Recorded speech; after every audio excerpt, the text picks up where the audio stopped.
Welcome back to SportsLine. We're talking Impact Wrestling, Victory Road here in Nashville coming up next week. And, of course, in early October, Bound for Glory, the biggest pay-per-view for Impact Wrestling of the year. And I'm joined by a couple of really big, strong guys that are going to be involved in Impact Wrestling, Eddie Edwards and Steve Maclin. Steve, we should also mention the fact that you served in the United States military. And I want to be among the many to thank you for your service. Don't worry about it. Thank you. Thank you. Appreciate it. All right. Barbed Wire Massacre. Victory Road. It's you, it's Moose, it's Sami Callihan. What are you expecting? Because we know Sami's nuts. Sami's just out of his mind, and he just does not care about the wealth or the health and safety of anybody.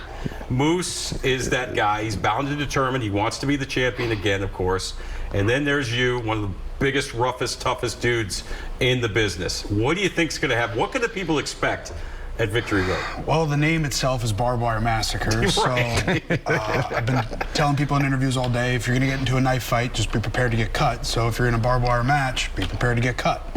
So there's probably going to be blood. There's going to be a lot of bumps and bruises the next couple weeks or so on our bodies, but it's going to take a toll on us. I know that. But preparing for it, just going into the unknown, we don't know what's going to happen. And is that almost a good thing? That's always the best thing. Yeah. Because then you got nothing to fear. Right. At least I don't.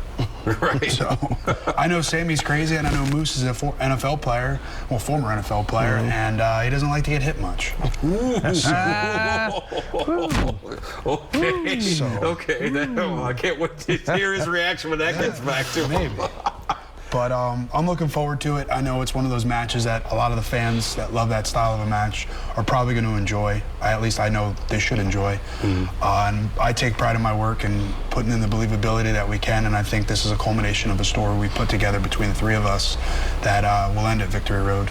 Should be a lot of fun. And Eddie, you know, getting to headline the biggest pay-per-view of the year against Josh Alexander, who I think has done a great job as champion, but I know you feel it's your time to be champion again, don't you? Yeah, you know, you can't deny how well Josh has been doing. I mean, he's proven each and every time he goes out there, first of all, he has an amazing match. That happens. You know that's going to happen every time he's in the ring.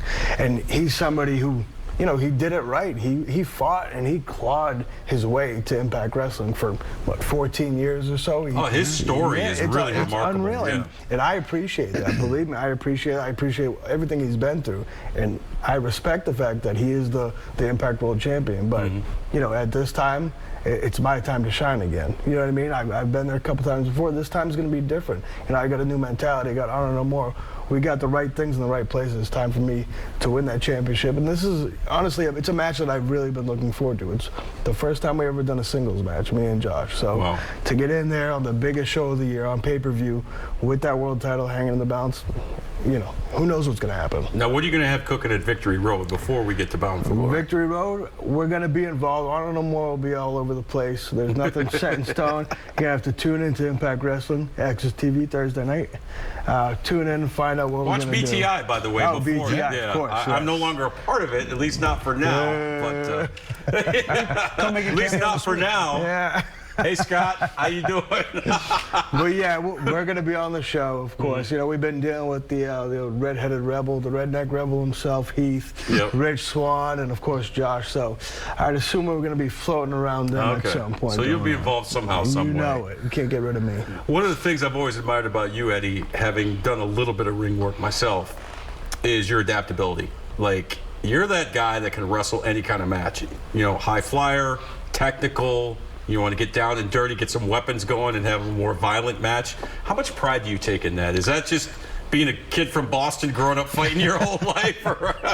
No, that's something that I do take a lot of pride in. You know, I'm growing up, and when I started training, I wanted to learn every style. I wanted to be able to do everything, because if you can do everything, you can work with anybody, and you're going to hopefully have a job. And, you know, that was my goal. I wanted to be the best professional wrestler I can. And by, you know, learning each and every style, going to Mexico, I went to England, go to Japan, you know, of course, America, the style, learning every style and, you know, taking pride in what I was doing, I felt that as long as the other wrestlers want to wrestle with me, they want to face me, they want to work with me, then I'm going to have a job. And that's all I care about is the respect of my peers. That's all I want. My peers are my bosses, of course. Right. But that's what I want. You know, that was always the goal.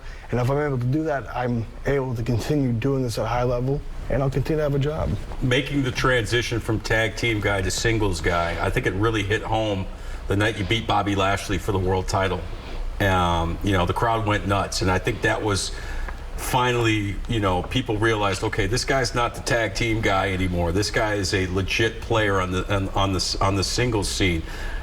What do you remember about that night, beating Bobby for the title and the reaction from the crowd? I mean, in general, the fact that, you know, I was going to beat Bobby Lashley, that was pretty mind-blowing. Yeah. You know, that's somebody who can just pick you up and break you in half if he wants to. But Bobby's also the nicest guy you'll ever meet.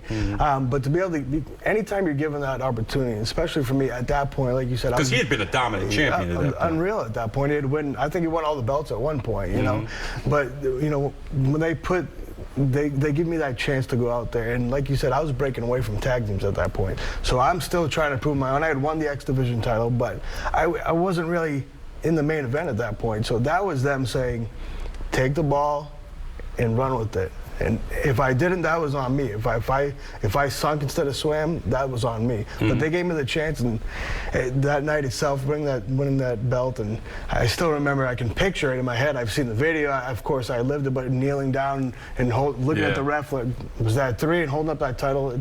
I get chills right now. Yeah, because it took a second for the crowd to realize what had happened. You know what I mean? It's kind of like, oh my God, anyway. You know? Exactly. Yeah, it was a great night. And Steve, one of the things I admire about you, obviously you're a big, tough, strong, physical guy, but you're also very versatile in the ring. You know, you also, for a big, strong guy, you work a very athletic style when need be. I mean, you know, how much pride do you take in being able to be versatile inside the ring? Well, like Eddie said, it's just you're able to work with anybody, and that's the one thing I take pride in as well, is like, if there's a spot needed on the card, that's where I'm at, and that's how I got trained breaking into the business.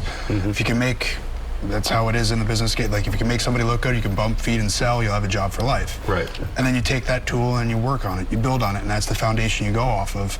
And then you get into the different styles of lucha libre, working in Japan, or just my avenue I got was everybody came to the PC at some point, the Performance Center, so I got to work with all the different styles that people would come in, and I would pick the brains of a Finn Balor or a Kenta, and I would just sit like, hey, why this, why this? And then that's how I learned to adapt, and then being able to work with them as well. And then Eddie and I have been only work at once. Granted, he cracked me over the head with a kendo stick and I ended. I still owe you one for that. But Receipt is coming. God. When we both did work as well, it was one of those ones afterwards where we looked at each other like, we need to do this again. Because we never touched, but it was one of those moments like, oh wow, there's something here that we can get back to at some point down the road. How'd you get into wrestling? Where did it all start? Actually, I was still enlisted in the Marine Corps. I was home on leave in Jersey, and one of my friends was on the Indies, and he's like, hey, my friend Darren Young's here. You want to meet him? I was like, sure. Local bar in our hometown in East Rutherford, over the train tracks. I just sat there, and he's like, hey, he's with WWE. You want to meet him? I'm like, yeah, why would I not want to meet a WWE superstar? Hell yeah, I love wrestling. And then he knew how much I loved wrestling, so I sat with Was that since you were a kid? Yeah, I grew up in it. My grandparents got me into it. That's another story. Sure. But yeah, we sat and he chatted with me, and he's just like, is this something you would want to do? You have a good backstory if you wanted to pursue this outside of the Marine Corps. I was like, there's no way. I was like, I'm 6 foot. I was 200 pounds at the time. Like, that my body type doesn't fit the mold of the Hulk Hogans, the Stone Colds, the Rocks, because they're larger than life people, 6'3" and above, and it's just one of those things like, there's no way possible.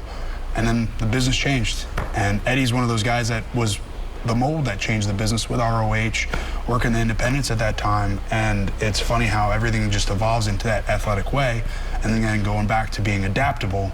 And then that's where, again, if you're adaptable and you can work with anybody, any shape, any size, and even female now, it's a commodity, and it's needed. Yeah, no question about it. I mean, versatility is just the key to this business. And what I like about both you guys is that both your significant others are wrestlers as well. We're going to talk about that when we come back. And I also I'd like to get your thoughts on what else is going on here in the world of professional wrestling. There's a lot going on. I mean, we have to do another hour. Want to get a swear jar out?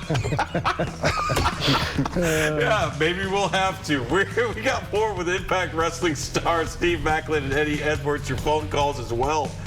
Catch my breath. We're back after this.